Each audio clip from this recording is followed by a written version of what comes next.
Guys, welcome back to my channel. I'm super excited today because I'm going to be sharing with you something special. Well, not really special, but anyway.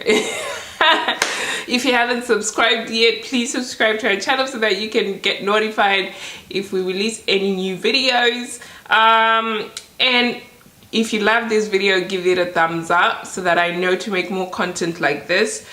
So this video is going to be a little bit different from the ones I've done previously. So as you might already be able to tell from my channel, I absolutely love books and I love reading. And so one of the things that I also absolutely love doing, other than fashion, is to write. I write sometimes. I don't write as often as I would like, but I do write sometimes. And so there was this online thing that I saw called the one-line submission, where they give you one line and then you're supposed to sort of make up a story with the one line, so with the first sentence being the one line. So for the one line submission that I wrote this story for, the line was, Leo massaged the back of his neck, thankful the meeting was finally over. So that's the line we got given, and so you were supposed to make up a story from that one line.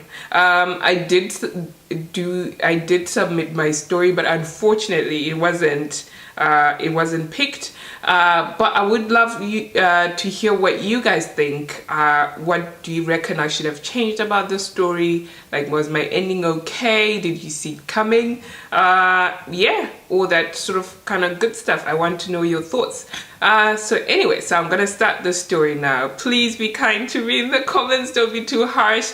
I'm just a baby writer, so my grammar might not be up to scratch. So just bear with me, okay? Okay. So Leo massaged the back of his neck. Oh, I apologize. I'll have to be looking down a lot because I'm reading it from my phone. Okay. Leo massaged the back of his neck. Thankful the meeting was finally over. He had been worried about it all week. And if he was being honest, although he had received some difficult news in the meeting, the anxiety he had felt in the build-up to it had been worse. He could not even believe how his perfectly laid plans for the year had been totally turned upside down, topsy-turvy and completely destroyed. He was never one to complain, but this was just ridiculous. Leo sat down again, slowly this time. He needed to gather his thoughts and really think about what had just happened and his options. Options? What options? He said to himself without even realizing that he was speaking out loud. He never knew it before, but now he thoroughly understood that one day was enough time to completely shatter your dreams and change your entire outlook on life. He had a plan, and in all the scenarios of things that could have possibly gone wrong to take into account, he had not seen this one coming. It was a curveball, all right. Leo let out a loud sigh. He was the only child of his parents, an only son. He was African too, and one thing that Africans took really seriously was family. As far back as he could remember, the moment he had finished university, his mother's gosh, I lost my voice. Hang on, let me do this. I do apologize, guys. Okay. As far back as he could remember, the moment he had finished university and got his first job, the question that flew out of his mother's mouth every time she saw him was when he was going to get married and start a family. It was especially important for his mother because, being an only child, she felt he needed to continue his father's name. He had died early and his mother had not remarried, so the pressure was on. He, on the other hand, however, had been in no hurry. The bachelor life was good, and besides, he hadn't met the one yet, so his 20s had come and gone without him settling down. When his 30s came, he started a company of his own. That was always his dream. It was a really busy time in his life. Starting a business was no easy task.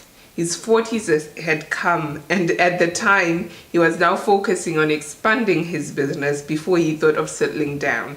His mother was on his neck constantly, but again, the bachelor life was good. He was busy, and there was still time. Time. Such an elusive concept, he thought. He always believed he had plenty of time. He was still young after all, or actually was young once. He didn't know how it had happened exactly, but he had just woken up one day, and he was 50, unmarried, with no kids, much to his mother's horror. Not long after the big 5-0, he had met Layla. He thought of his beautiful wife, Layla, and he wept. She was young and full of dreams, a little bit naive to be quite honest, but that naivety is what he had found attractive the most. Within a year of marriage, they had started talking about having kids. She was excited, his mother was excited, and frankly, everyone in his family was excited. It was about time. As wives do, she nagged him to death about going to a checkup by the doctor. He hated doctors and never really went unless he was really, really sick, which hardly ever happened. During the check, the doctor had said something about doing a prostate exam. At his age, it would be wise, he had mentioned. He had thought nothing of it at the time, but the phone call he had received from the doctor had sent shivers down his spine and spun his world upside down. So it had come down to this, he thought. You have prostate cancer, the doctor had said.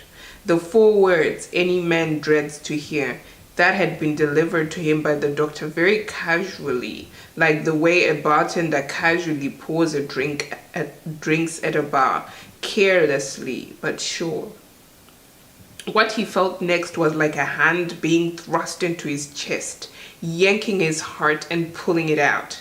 No words could ever be sufficient to describe the feeling. It was painful. He felt like he was in a bad dream, and all he needed to do was to wake up. As he sat there with tears running down his face and his hopes and dreams sitting in front of him, unfulfilled, with the words echoed in his mind, and he said it out loud for the first time. I have prostate cancer. The end.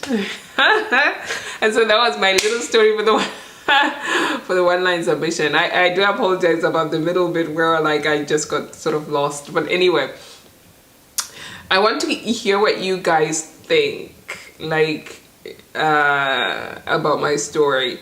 I love writing, but to be quite honest, I never have had sort of enough inspiration to write a whole book. So I thought, I'll just manage short stories. So I do write short stories here and there, but they always always feel like they're a little bit sort of how can I say it, like we've heard it before. It's not an original idea or whatever. So anyway, now I'm rambling on. I don't know what I'm even on about at this point. But thank you so much, guys, for sitting through this. If you're still watching, I would absolutely love to hear what you think about my story. And if you want to hear more stories and want to watch more videos like this, I would absolutely be delighted to have people to read my stories too. And so just give this video a thumbs up, leave a comment below, and it was really awesome hanging out with you guys. I hope you have an awesome week, and next week I'll definitely be doing a book review. I'm almost finished with the book that I'm reading by Tess Evans, and it was it was really interesting, and I can't wait to share it with you guys. Anyway, till next time, stay blessed.